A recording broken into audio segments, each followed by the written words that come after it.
All right, guys, we are live. Welcome to episode 5 of the Hustle and Grow Show. I'm sick again. Shocker. My kids always bring sickness to me. So this is the ultimate podcast for ambitious individuals who are ready to supercharge their personal and professional growth. Whether you're a seasoned entrepreneur or you're just starting out, or just someone that's looking to level up in life, this is your one-stop destination for inspiration, insights, and actionable strategies to help you thrive in today's fast-paced world of business.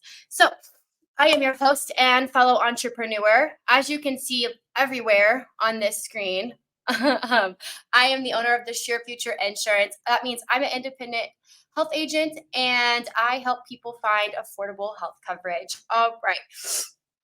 Since we're live on Tuesdays, I've added in the Tuesday tip of the week as part of the show. So I wrote this down because I really wanted to share this tip today. And also, I want to go back and look at this over and over for myself. Okay. So my Tuesday tip is blocking off your schedule, right? To ensure that you're allocating the appropriate amount of time to your daily task. Okay. So even further on that, once you do allocate your time, you need to be sure that you're sticking to the schedule that you make for yourself. Okay. So the reason why I'm sharing this is a problem and honestly a confession of mine is that I told myself that I would allocate 2 to 3 hours a day just for making dials, right? I wanted to make at minimum 100 dials a day. And I did that for like one day.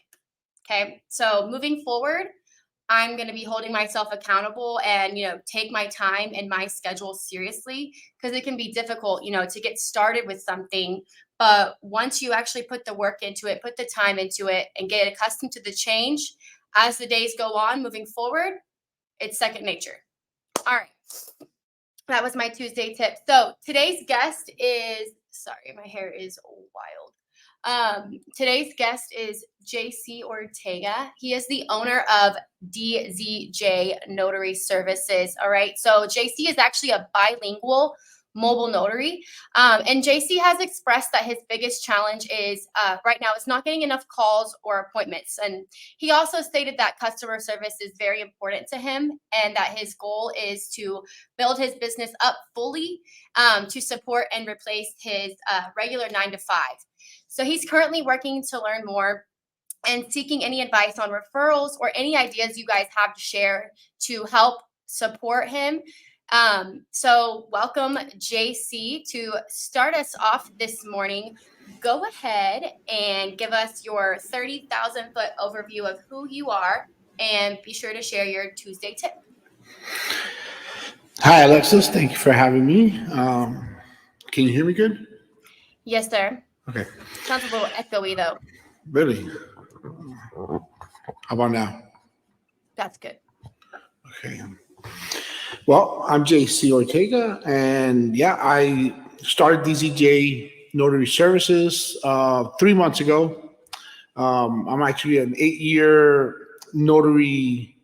I've been doing notary for about 8 years prior, 4 years in Florida, 4 years in Georgia.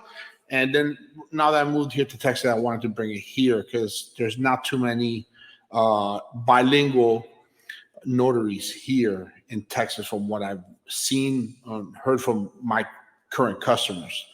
Um, and DZJ stands for Daniela, Zach, and Jake. Those are my children. Those are our kids.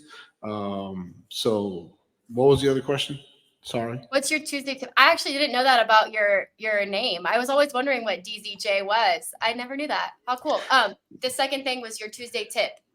My Tuesday tip is always find a mentor that's within your same field. I have, always find partners within your same field. My mentor, his name is Abraham Zamora.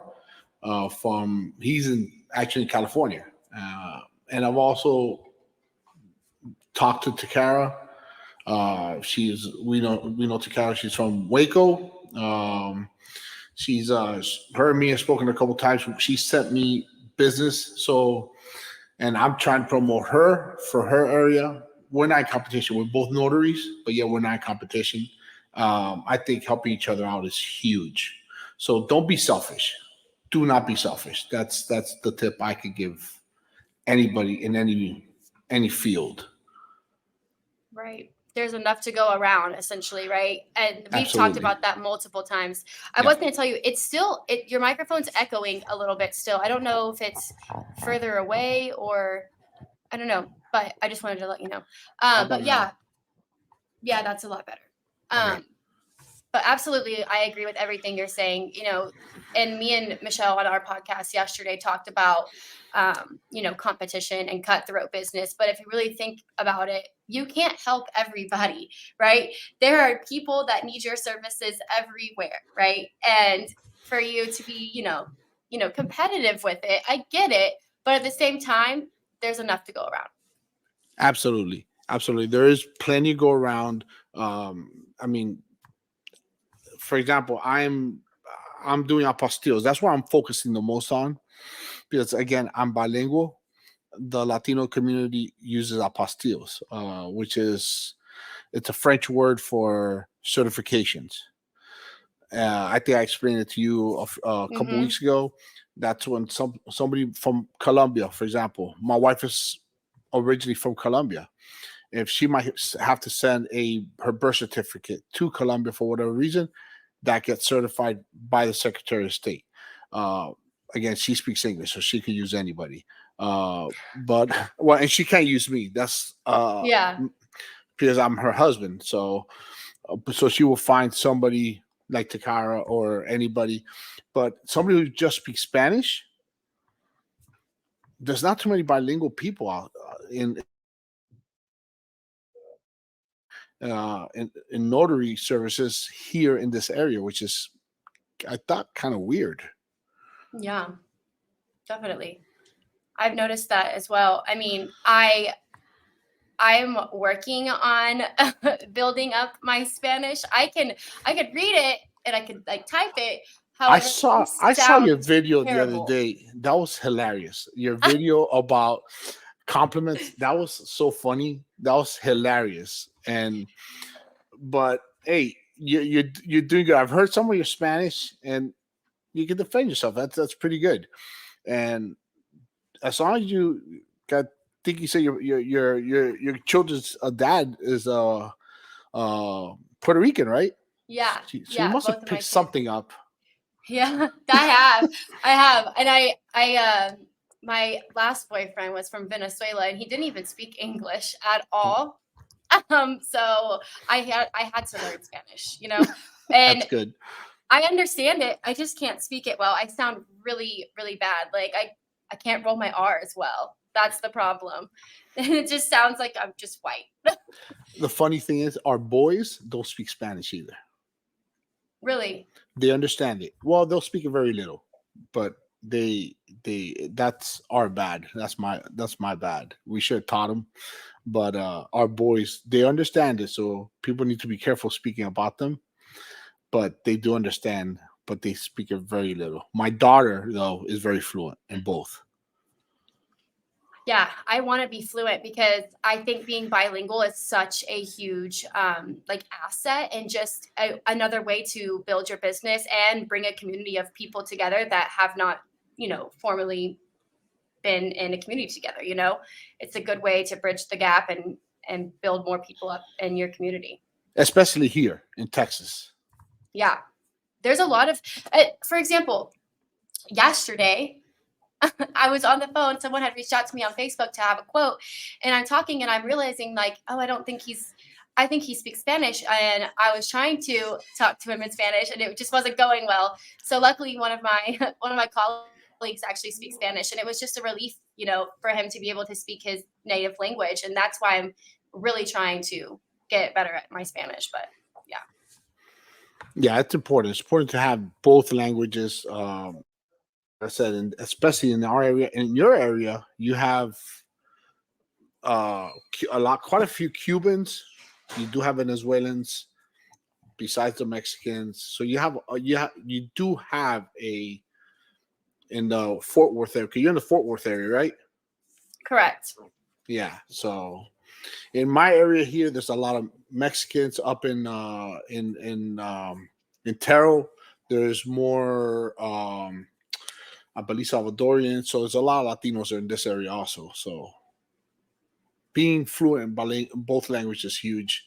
I'm trying to push my boys to speak a little bit more Spanish. There we go. Love that. So let's kind of just get into it and see what happens with the podcast today. I got some questions for you. So, Shoot. you know, you have 9 to 5 that you're doing currently. So balancing a full-time job and growing a business can be challenging, of course. So how do you manage your time effectively to juggle both commitments?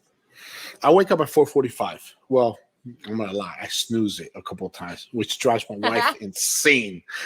It drives my wife I do insane. too. But anyways, by the time I wake up, I take a shower and all that. It's about 5:15 in the morning. I get to work at 6:30, and while I'm waiting for my son to get up and all that, because he works with me at a tech stop. I work for Texas DOT.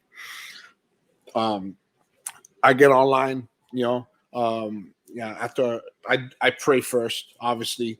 After I pray, I'll get online and I'll go onto Facebook and I'll start checking to see who needs. I'm part of a lot of groups, which, as you know, has got to be in trouble with Facebook. Uh,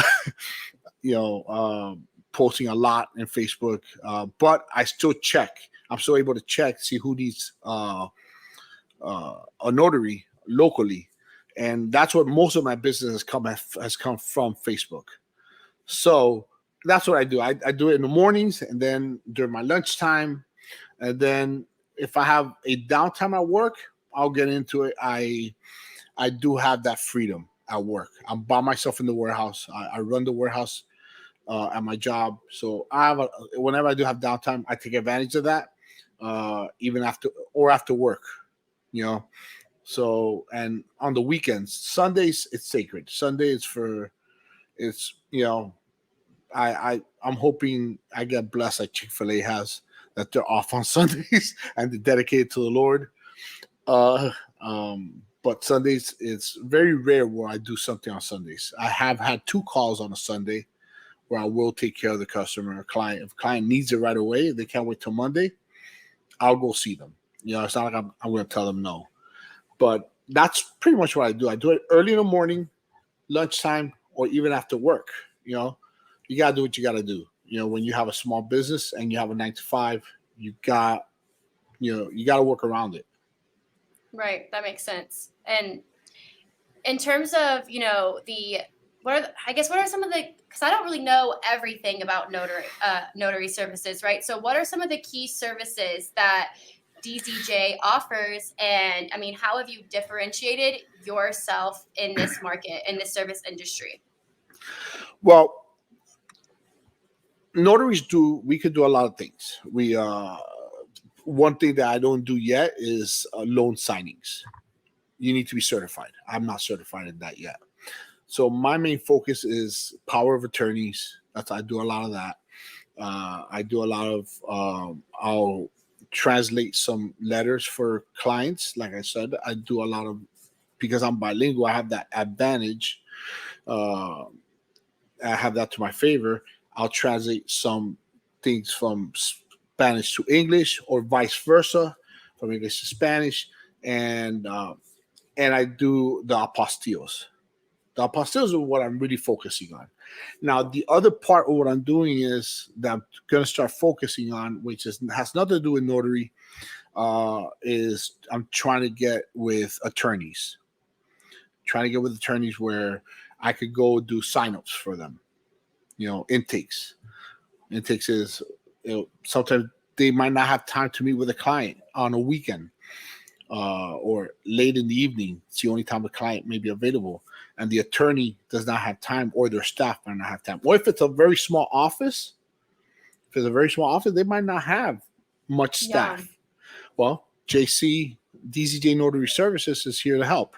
JC, I need you to go meet with my client. I'm going to email you the intake form. Can you meet with them? I'll go meet with the client. I do not give advice. Notaries are not allowed to give legal advice. Many Okay. notaries get themselves in trouble. That makes Since sense. Carol posting, she could vouch for that probably. Many notaries get in trouble for that. We're not allowed to give advice, and a lot of Latinos here think that us notaries are attorneys because Ah, in their countries, here we're called notary publics, and if you translate that in Spanish, it's called notario público. If you call yourself a notario público, in Latino Spanish. clients will think you're an attorney also. Because in their countries, a lot of notario públicos are also attorneys. And we could get ourselves in a lot of trouble. And they will ask us for legal advice. They go, sorry, I can't. Yeah, that's good to know, especially Yeah. when, whenever, especially with referrals and like people inside of our group, if they are referring you out, it's good that they have that information to know that it's different, especially with the English and Spanish translation. That's important information. Yeah. For example, I haven't had let's say my business has been dry for a month or 2 months or 3 months. I haven't gotten any. Let's suppose, thank God, it hasn't been that bad either. But let's say it is, and unfortunately, some notaries will be that desperate that they will be willing to give legal advice just to gain that client. They could get in a lot of trouble, to the point where they could not just lose their notary license, but Yeah. they could get sued big time. Big time. Definitely wouldn't want that to happen. No. So I guess on that topic though, JC, you and I both know networking is super, super crucial for business growth. So, I mean, what have you done? I've seen you put in the work, obviously, but tell everyone who's watching what you've done to kind of leverage your professional networking and to like find clients and what you've done for the community, basically. Well, like I said, I'm in a lot of Facebook groups. Facebook has been a blessing, has been a nightmare, and has been a blessing at the same time. Especially the last month, you've seen that I've been put in Facebook jail 3 times now. I think I got in trouble with Facebook before, but now, and you warned me already. You said be careful because they will shut down your account. Yeah. And I don't want that. I do have a lot of pictures, and I haven't been on Facebook long, but I have put quite a bit of work since I started DZJ Notary Services. But so what I do is I have been part of quite a few groups, especially Latino groups. I joined DZJ, DFW Latinos or DFW Cubanos, DFW Venezolanos, DFW Colombianos, all the Latin Facebook groups. I'm in there and I promote, or I go to the search bar and I put notario, and it pops up and say, I'm looking for a notario, I'm looking for a notary, blah, blah, blah. I'll reach out to them personally. If the rules say don't say anything about, don't reach out to a person personally, I'll DM them. I'll DM them. And even though the post might have a bunch of name, I refer this person, or I'm a notary, you sending them a personal message goes that extra step, because it's like you're doing the work, you're reaching out to them, and that's how I got in most of my business, has been through that. Yeah. Also, Nextdoor, I use Nextdoor. I know Nextdoor is like a nightmare to you, but I've actually promoted you. I promoted Takara through Nextdoor, and I promoted myself through Nextdoor. And that's another part of my networking, is that I love supporting and promoting small businesses. Ask my wife. Whenever you meet my wife at the Trigger Trunk, ask her where I prefer to go eat. Do I prefer eating at a big, well-known restaurant, or do I prefer eating at a mom and pop diner? I prefer mom and pop any day of the week. I prefer them. Sometimes we do go eat somewhere else, like and we'll probably go eat at, I don't know, I can't think of a Denny's or IHOP or something like that, but I prefer a mom and pop. Yeah, definitely.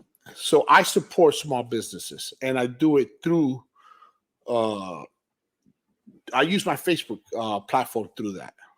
Yeah, I see it. I see all the work and all of the support that you give back to people, and I'm super grateful, and especially for everything that you do in our group with the Hustle Hub. I mean, really couldn't run the group without you and your support, and same with Takara. Like, you guys are the rock stars. Bobby, he's here somewhere probably. You guys are like what I consider kind of like the founding members of this group, because you're the ones that have helped with so much of the growth. And so thank you. No, you're welcome. We have a small team, but we have a good team. We do. And we're hoping, more people participate in our group, because that's the only way we can help you. That's the only way we can support you. It's the only way we could promote you. If you participate, we know who you are.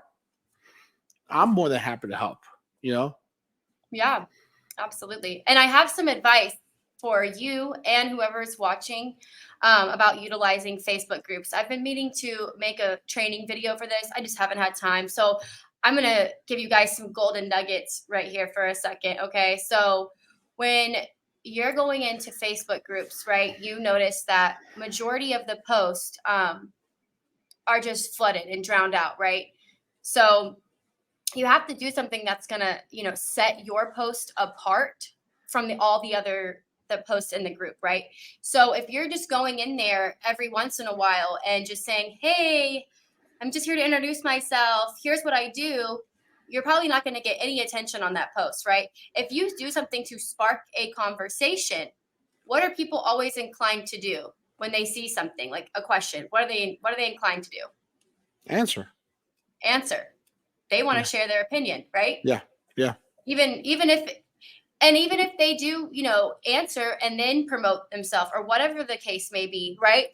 It's the fact that if you make a post that is interesting, 1, interesting, 2, is engaging, and 3, gives people a chance to say something and share their opinion, it's probably going to get more attention on a Facebook group post rather than just dropping your business card in, right? And I think a lot of people, sorry to interrupt all of this, but I wanted to say something. I feel like a lot of people are on multiple Facebook groups, and that's totally fine, right? But you have your set favorite Facebook groups, right, JC? Yes. And those are the ones that you engage in most commonly, right? Right. And so if people aren't going back and checking on the groups that have given them support and that the groups that are the most engaging groups, then none of their posts are going to get seen, right? I mean, the whole point of joining Facebook groups is to be a part of a community, right? So I would just say, moving like in the future, for myself, for yourself, those multi-step posts like that I've done, for sure, like when I'm like, who wants to be on the podcast? Comment me, or they have to click a link in order to go on the podcast. Like, all of those multi-step posts are something that's going to drive more attention to your post as well. Because the way that you get engagement is by commenting, liking, sharing, right? So post something that makes people want to talk to you. Right. That makes total sense. Now, let me ask you something, because oh no. Yeah. Let me interview you now. What's the difference between HMO and PPO? I used to have, before you answer that, I told you I work for Texas Department of Transportation. I come from Florida Department of Transportation. I used to live in Florida, as you know. I worked there for 8 years, and I vested, and I told my wife, let's get the heck out of Dodge. So we came over here. I started working at Texas. I used to have HMO over there. No, I used to have PPO over there, which was awesome. I have HMO here, which is a nightmare. What's the difference? Yeah, definitely. So depending on which state, I'm licensed in several states now, and some states on the marketplace have HMOs and PPOs, but typically most marketplace insurance plans or even group employer plans are going to be an HMO, which is a health maintenance organization, and a PPO is the preferred provider organization. And so An HMO basically means that you have little or no out-of-network coverage, and it's very hard to find a doctor that accepts HMOs. There's only a couple. That's why it's really hard to have coverage. It doesn't travel with you out of state. So if you were to, leave the state of Texas, you would have no coverage. You go out of network within the state of Texas, you have no coverage. With a PPO, you're not going to have to ask yourself that question, right? You have coverage Right. within the state. You have coverage without out of state. Sorry, I forgot what I was saying. You have coverage in and out of network with a PPO. So you're not having to ask yourself if my doctor is going to take this health coverage, right? Or this health plan, because I can say confidently, if it's any board certified doctor, 99% of doctors accept PPO networks, especially United Healthcare, which is what I'm the carrier with. So yeah, basically it's just the option to have better coverage out of network and in network.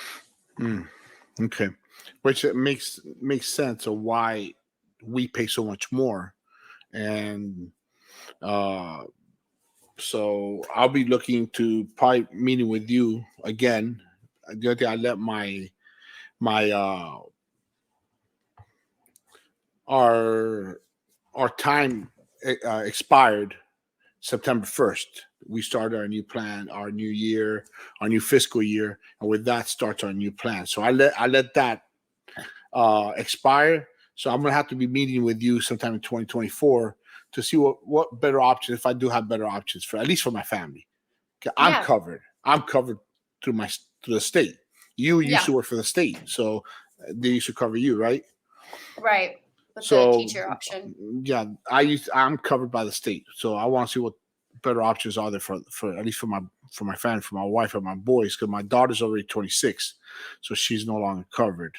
She turns 27 in December. So wow.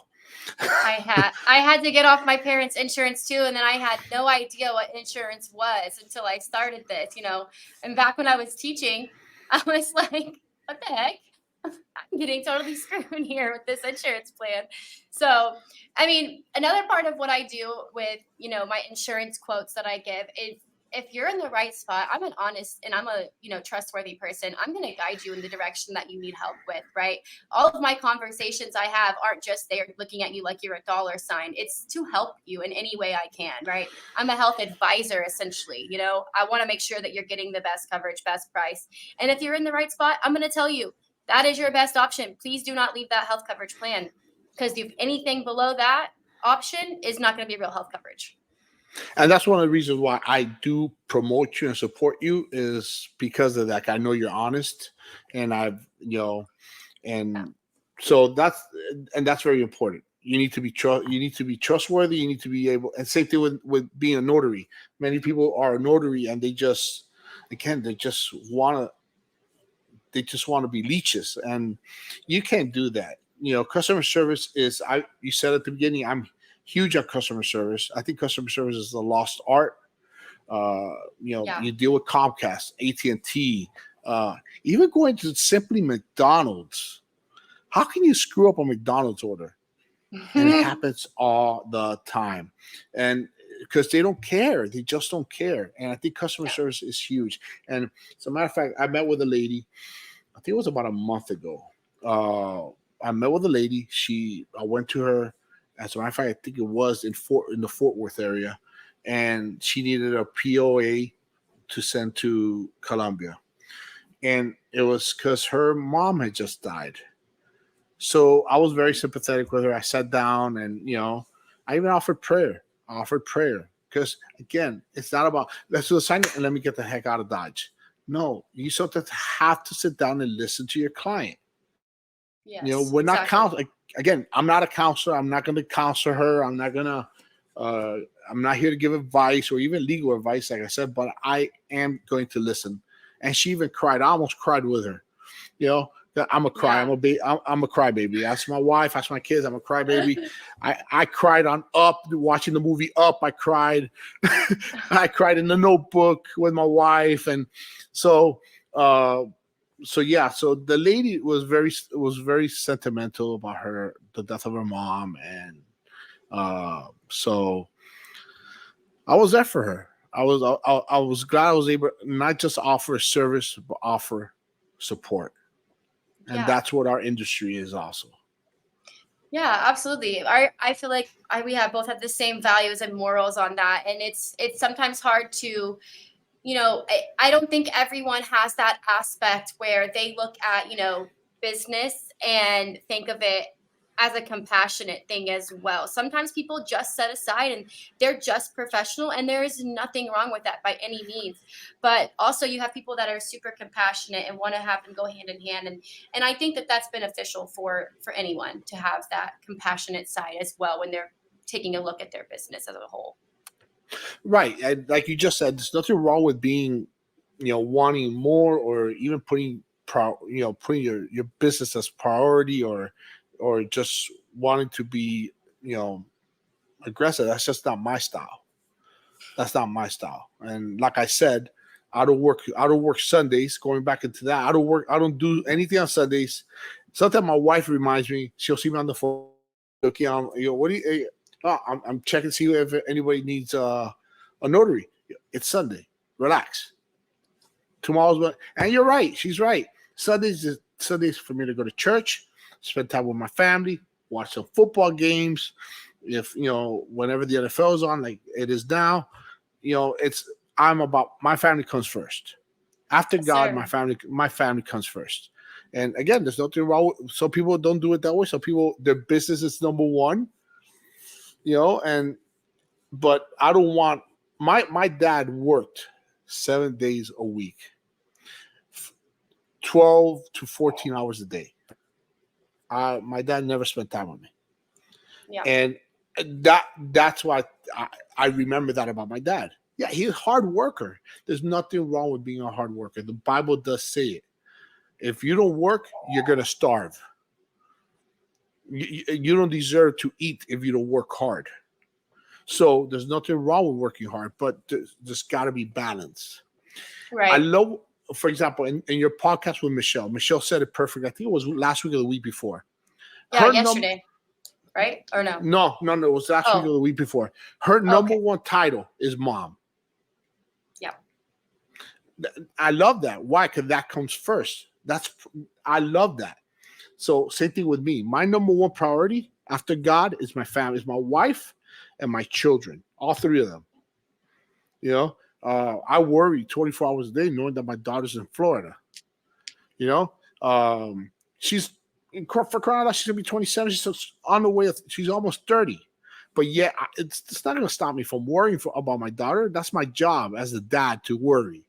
I'm not, some people think I'm a worry wart. It's not that. It's just that's my priority are my children. Until the day she doesn't get married and she becomes her husband's priority, that she is still my baby girl. And I've always told her. As a matter of fact, I spoke to her the other day. I told her she's that's my princess. That's my baby girl. So, and she always will be. I'll be 100. We're exactly 20 years apart. Exactly 20 years apart. I just turned 47. She's turned 27. Um, I'll be 100 if I'm still alive by then. If I'm 100, she's 80. She's still my princess. She's still my baby girl. Same thing with my boys. They're my priority, and they are my why. My wife and my boys are my why, or why I have a second business, and why I did DZJ Notary is to try and make as much money as possible, not to be rich. I'm Yeah. not looking to become a millionaire out of this. I want to be comfortable enough so I can say, hey, you know what, let's go on vacation. I want to be able to go on Yeah. vacation. Let's buy a house, our own house. Because right now where we're at, we're renting.